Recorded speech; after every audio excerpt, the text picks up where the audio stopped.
આમ હોય પોતા મારવાના, ગીતડા ગાતા ગાતા પોતા મારે. આમાં વરે હું ધૂળ પડી, આમાં જરાક પોતા તો હરખા માર, બધે ડાગા ઘીસોટા એમ નહીં છે. હા વામ હોય એ હા, હું હરખું જ કામ કરું છું. હું આમથી ગમે એટલું કામ કરું, તમને ક્યાં સારું લાગે જ છે? તો લઈ આવાય તમારા છોકરા હાટું હારી કામ કરે ને એવી. હજી તો કાંઈ કે કહેવાતું નથી, કીધા ભેગી તો પછડાઈને ભાગે. આ કેમ જાણે મફત આવતું હોય, એને બાપને ઘરેથી લઈ આવી છે. આ બધું અહીંયા લીધેલું છે, આ પૈસાનું હોય, કઈ મફત નથી આવ્યું. એ હા, ભલે હું મારા બાપની ઘરે જ ન લાવી હોય, પણ તમને તો ટેવ જ પડી ગઈ. આખા દીમાં એકવાર તો તમારે મારા હારે બાંધવું જ પડે.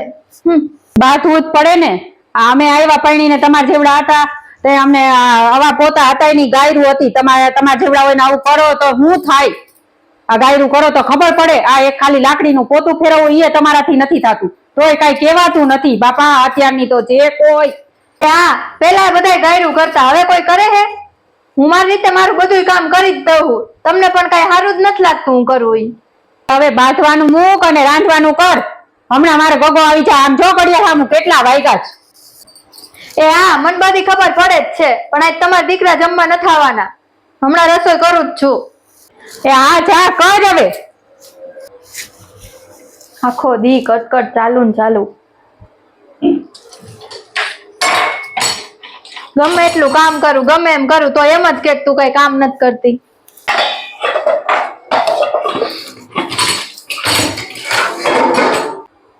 આ બધી વસ્તુ જેમ તેમ મૂકી દે, પછી મારા ઉપર રાયડું પાડે તું કઈ કામ હરખું કરતી નથી. હું જેવું કામ અહીંયા પૂરું કરીને જાઉં ત્યાં આવી જાય પાછા ઢગલા કરવા. શું કરવું આનું ઈ સમજાતું નથી મને તો. હવે મૂંગે મૂંગી રાંધવાનું કર. જેટલી વાર જસોડામાં જાય ને તેટલી વાર ચાલુ જ રહે. આમાં રાંધવામાં શું ભલી વાર હોય, રસોઈમાં કઈ ખાવામાં શું વરે આમાં. એ હા, રાંધીને દઉં ને એટલે જ આવા ખાઈ ખાઈને જાડા થઈ ગયા હો. હું આવી ત્યારે હાવ કેવા હતા, તોય પાછા એમ કે તું હારી રસોઈ નથી બરતી, તું આમ નથી કરતી, તું તેમ નથી કરતી. એ હા, હવે જીભડો મોઢામાં રાખ અને કામમાં ધ્યાન દે. જીભડો બળબડ બળબડ ચાલુ જ છે એમ કઈ, એટલે સારું નથી લાગતું બિચારીને. રાંધવામાં આવી બળબડ કરતા કરતા ઠેકાણું જ ન હોય. કઈક ભાખરી મીઠું નાખી દે ને કઈક શાકમાં કા મલકનું તેલ ધબેડી દે, કા ચટણી નાખી દે મલકની, ને કા મોરું પટકા જેવું કરી નાખે, મલકનું પાણી ચોકી દે. રાંધવામાં કોઈ દી ફલીક વાર રહ્યો કે પેટ ઠારીને ખાધું અમે? હા, હું જ તેલ વાપરું હું ને. હું આવી પછી જ તમે તેલ નાખો, પેલા તો તમે શાકમાં તેલ જ ન નાખતા જાણે. હા, જ્યારે તું એમ કે તેલ તું નથી ને 2 મહિના ડબ્બો હાલતો હતો, અત્યારે 15 દીમાં ડબ્બો પૂરો કરી નાખો. ક્યાં નાખો છો તેલ ખબર નથી પડતી કાંઈ. એ હા, તો હું કઈ તેલ પી નથી જાતી. જ્યારે હોય ત્યારે એમ કેસ કે તું તેલ શાકમાં, એમ નહીં તેલ નો નાખું તો એમ કે જો તો શાક આવ કેવું ગંધારું કર્યું, નહીં ચટણી મીઠું તેલ, અને નાખું તો એમ કે પૂરું થઈ જાય. તમે નક્કી કરી લ્યો પેલા હું શું કરું. રોજ રોજ કચ. અને પાછા અઠવાડિયામાં 3 વાર તો ભજીયા જોઈ. રોજ સવારે થેપલા પરોઠા એવી તળેલી વસ્તુ જોઈ, તો તેલ તો જોઈ ને, તેલ વગર બને કાંઈ? તું નથી ને તોય અમે ભજીયા ખાતા અને તળેલું ખાતા, પણ આવી રીતના નતું કઈ કે આ બધું તેલ પૂરું જ કરી નાખે. અને ખાંડ તો કે મહિનાની 10 કિલો ખાંડ ક્યાંય જોઈ છે? 10 કિલો ખાંડ 3 કિલો ખાંડમાં પૂરું થઈ જવું જોઈએ. આટલી ખાંડ જોઈએ? ક્યાં નાખે જ તેલ ને ખાંડ ને ખબર નથી પડતી કાંઈ. હા, એ બધી મને ખબર જ છે. તો હવે હું રસોઈ કરવાનું બંધ કરી દઉં અને તમે રસોઈ કરવા આવી જાઓ, પછી ખબર પડે કેટલી વીએ હો થાય ને. તો તને અહીં હું કામ ગોઈડી છે? અહીં ના મારે રસોઈ કરવી હોય તો વઈ જા માની ઘરે. એ હા, તો હું કામ મારી મમ્મીને ઘરે જાઉં? હું તો અહીંયા જ રહીશ, અને હું લગ્ન કરીને આવી, હું કઈ ભાગીને નથી આવી તો હું વઈ જાઉં. હું આ ઘરમાં રહીશ, તમારે જવું હોય ને વઈ જાઓ. હા, આ મારું ઘર છે, તાર બાપનું ઘર છે. હું શું કામ જાઉં? જા ને તું. હા લ્યો, નવરા થઈ જેવું તેવું રાંધી કામ કરીને મોબાઈલ લઈને બેસી જાવ. બીજો કઈ ધંધો છે કે નહીં? પણ હું હવે મેં બધું કામ કરી નાખ્યું, રસોઈ કરી નાખી, બધું થઈ ગયું. હવે કપડા તો બાકી છે. ધોયા કપડા?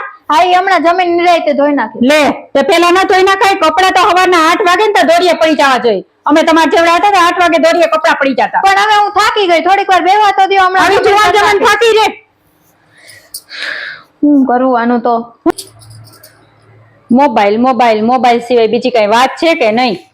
કઈ કે આ જરાક કામ થઈ ગયું આપણે ચીંધીએ એટલું જ કરે, બીજું વધારાનું કરવાનું કામથી એમ કે આ મારું ઘર છે તો ઘર હોય તો ઘરની રીતે રહેવાય. પણ મેં બધુંય કામ કરી નાખ્યું. એક કપડા બાકી હે, હું હમણાં જમીન કરી નાખીશ, તો 5 મિનિટ નહીં બેસવા દો. 5 મિનિટ બે હતું, એક કામ કરીને બેહી જાત, એક કામ કરીને બેહી જાત. એમ નથી થતું કે આપણે આ કામ બધું કરવું જોઈએ. મોબાઈલ કઈ લેવાનો હોય? બપોરે આપણે નવરા થયા 3 વાગે તો 3 થી હાલો 2 કલાક 5 વાગ્યા સુધી નવરા હોય તો એટલી વાર મોબાઈલ. આ તો આખો દી મોબાઈલ અડી કાઢીને લઈને બેસી જવાનું, મોબાઈલ અડી કાઢીને લઈને બેસી જવાનું. બીજો કઈ ધંધો છે કંટાળી કે ગઈ નહીં? હું તમારા બકબક થી કંટાળી ગઈ હાવ. હા બકબક જ લાગે ને તમને. આજ તો છે ને આવા દે મારા દીકરાને, મારે બધી વાત કરી જ દેવી છે. એ આ તમે કયો ને ઈ પહેલા જ હું કહી દઈશ. હું કંટાળી ગઈ હું તમારાથી હાવ. હા હુંય કંટાળી તારાથી, રોજની માથાકૂટ થી કંટાળી. આવા દ્યો હવે. કેવું જ છે. આજ તો છે ને આવા દે મારા દીકરાને, મારે બધી વાત કરી જ દેવી છે. એ આ તમે કયો ને ઈ પહેલા જ હું કહી દઈશ. હું કંટાળી ગઈ હું તમારાથી હાવ. હા હુંય કંટાળી તારાથી, રોજની માથાકૂટ થી કંટાળી. આવા દ્યો હવે. કેવું જ છે.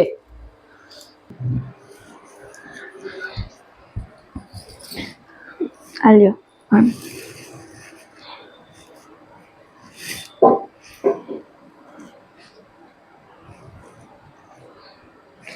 આ મમ્મી હે ને આખો દી કચકચ કચકચ કર્યા કરે. તું કામ કર, તું આમ કર, તું આમ કર. હા ઈ તો કરે તો ખરો ને, કરતી નથી. આખો દી મોબાઈલ લઈને જ બેઠી રહેતો. ખબર નથી પડતી તને કે મોબાઈલ લઈને જ બેઠું રહેવાનું, કઈ કામમાં ધ્યાન જ નથી દેતી એકેય પણ કામ. હું મોબાઈલ લઈને બેહું તો મારું બધું ઘરનું કામ પૂરું કરી નાખું, બધું પૂરું થઈ જાય પછી હું ફોન લઉં છું. હું ફોન મોબાઈલ લઈને બેહો છો? આમાં બધું કામ એમને અધૂરું અધૂરું મૂકીને આ ફટ કરતો લ્યો કઈક આવ્યું લઈને બેહી જાય, આ આવીને લઈને બેહી જાય. અને આને એક છાપું હોય છે, જવાબ જ ના દેવો કાંઈ કોઈ જાતનો. તમને કહું સાંભળો હો કાંઈ તો બોલો ને, કઈક મોઢા મગ ભર્યા હે. કોઈ જાતનું એમ ના થાય કે આપણે જરાક આપણી બાયડીને કહીએ એમ ત્યાં બસ લ્યો મોબાઈલ લઈને બેસી જાય. ન રાંધવામાં કોઈ દી પલીવાર હોય, ન કોઈ દી કપડા, તો કપડા એવા ને એવા મેલા હળદા જેવા હોય. અને બપોરે 12-2 વાગે તો કપડા ધોવા બેહે, 8 વાગે તો દોરીએ કપડા પડી જવા જોઈએ. અને એમ કહે કે તેલ વધારે વાપરસ તો ઘરમાં રસોઈ કરતા હોય તો તેલ ખાંડ બધું જોઈ નહીં. એને જ અઠવાડિયામાં 3 વાર તો ભજીયા જોતા હોય, સવારમાં પરોઠા થેપલા એવું બધું ચડેલું જોઈ તો તેલ ન જોઈ. હું છું તેલ જોઈ, ત્યાં તેલ અમે વાપરતા હતા જ. 2 મહિના ડબ્બો હાલતો, તારે હું 15 દી નથી હાલતું. અમે ભજીયા ખાતા હતા, બધું કરતા હતા, તોય અમારે 2 મહિના આરામથી ડબ્બો હાલતો હતો. તો હું કઈ તેલ પી નથી જાતી તો પૂરું થઈ જાય એમ કયો. રસોઈમાં જ વાપરું હું. હા ભાઈ પડતા જ નથી કાંઈ. છાપું લઈને બેસી ગયા, અહીંયા હું એટલું બકબક કરું હું. હું બકબક કર્યું? તું કઈ કરતી નથી ને સામે ચડાવવાનું કરે છો. જમવાનું થઈ ગયું છે? હા હા તો કાઢો. કા આને કઈ કહેવાતું નથી? જમવાનું થઈ ગયું? મારું તો કઈ સાંભળતા જ નથી. જમવાનું જોઈએ, જમવાનું જોઈએ. આંગળો ને અહીંયા કહી ધ્યાન જ નથી દેવું તારે કે આ બાયડી વાહેથી હું કરે. તારે બહાર જઈ આવવાનું, આવીને છાપું લઈને બેસી જાવ. એમ નથી જોવાનું કે આ બાયડી વાહેથી હું કરે છે. કહેવાતું નથી તાર બાયડીને? તને કીધું જમવાનું કાઢ. એ હા ગરજી લ્યો એટલે શાંતિ. તમે જાઓ બેસો. હાલો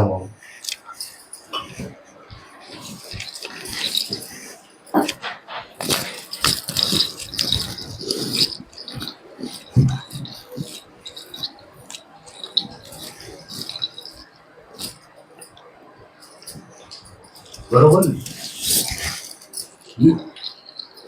મેં કર્યું બરોબર કર્યું.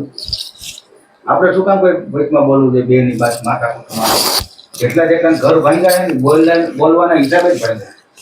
આપણે ગુંગા રહીએ તો નહીં આને કઈ કહેવાનું, નહીં ઓને કઈ કહેવાનું, ભલે આપણને માથા કૂટ કર્યા કરે. આપણે એક શબ્દ બોલવાનો નહીં. હજી લખી લેજો ભાઈ, જે જળની જીભડી સિવાય ગઈ ને ઈ જ જન સુખી છે. બાકી જે વચમાં બોલ્યો ને મર્યો હે. એટલે આપણે આની કરે નહીં બોલવાનું, ઓની કરે નહીં બોલવાનું.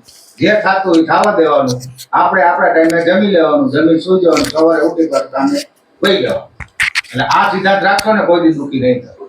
આપણે કાને લેવાની નહીં. આપણે આપણા કામથી કામ. એટલે તમે હવે એમ જ કરજો, ખોટા ભરાતા નહીં. થઈ ગયું છે? હા હા તો કાઢો. એટલે તારે કઈ કહેવાનું નથી. જવાબ દઈ દે. જો એને દાંત કાઢ્યા. પાછું પાછું જમવાથી લઈશું પાછું. ઓકે. તો તમે જવાબ કરી નથી દેતા એ તો કયો. જમી લો. વિડિયો ચાલુ ને ગાલ ખેંચે. નું વસ્તુ કઈ રીતની ક્યાં ગોઠવી એ કઈ ખબર પડે જ કે નહીં? લી સીધું મોબાઈલ લઈને બેસી જાય, માથેથી કામ ઉતારીને. 5 વાગ્યા